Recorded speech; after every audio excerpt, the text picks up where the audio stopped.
Qu'est-ce que vous appelez un prêtre défroqué pour ceux Alors, qui ne c'est savent celui pas. qui a renoncé au sacerdoce, qui a quitté le sacerdoce, qui est parti. Donc, vous voyez que, comme dit, c'est pourquoi je disais, ce sont des modèles. En quoi Luc de Crimée est-il un modèle? Ce n'est pas par rapport à sa vie de thaumaturge, mais parce qu'il a su refuser de renoncer au sacerdoce. Malgré les persécutions, il a dit « je reste dans le sacerdoce ». Il y a parfois des prêtres qui vont renoncer au sacerdoce à cause des séductions du monde ou des persécutions. C'est en ce moment-là que Luc de Crimée, pour nous, est un modèle.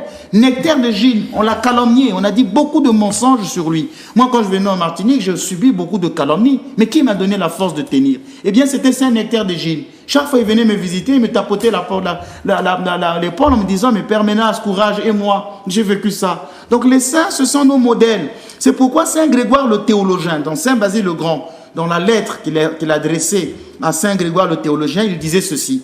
De même que les peintres, quand ils peignent une image d'après une autre image, jettent fréquemment les yeux sur le modèle et s'efforcent d'en faire passer les traits dans leur propre ouvrage, de même l'homme qui s'applique à se rendre parfait dans toutes les parties de la vertu doit jeter les yeux sur la vie des saints, comme sur des statues qui se meuvent et qui agissent et par l'imitation faire sien le bien qui était le leur.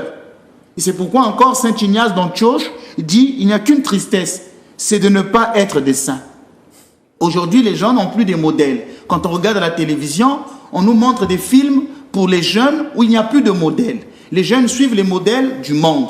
Et c'est pourquoi il y a toutes ces choses-là. Si le monde, si les fidèles, les enfants pouvaient suivre la vie des saints, les contempler, regarder comment ils ont été chastes au milieu des tentations, comment ils ont été tempérants au milieu des tentations, ça allait être bien. Donc il faut présenter aujourd'hui les jeunes comme modèles. Alors pour cela, il faut commencer par les télévisions. C'est pourquoi je prie Dieu qu'un jour, que nous ayons par exemple une télévision orthodoxe, comme ça on pourrait faire passer des émissions avec la vie des saints. C'est un nectaire des Gilles, les vies des saints, que les jeunes regardent. C'est pourquoi dans l'église, nous avons donc tous ces saints autour de nous, pour nous dire que l'église n'est pas un refuge des pécheurs.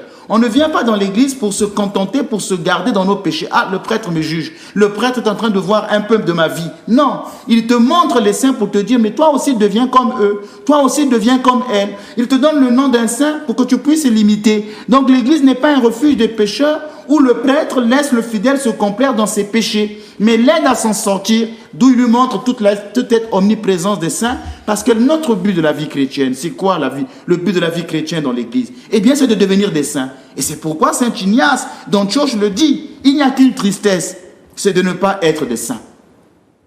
Oui.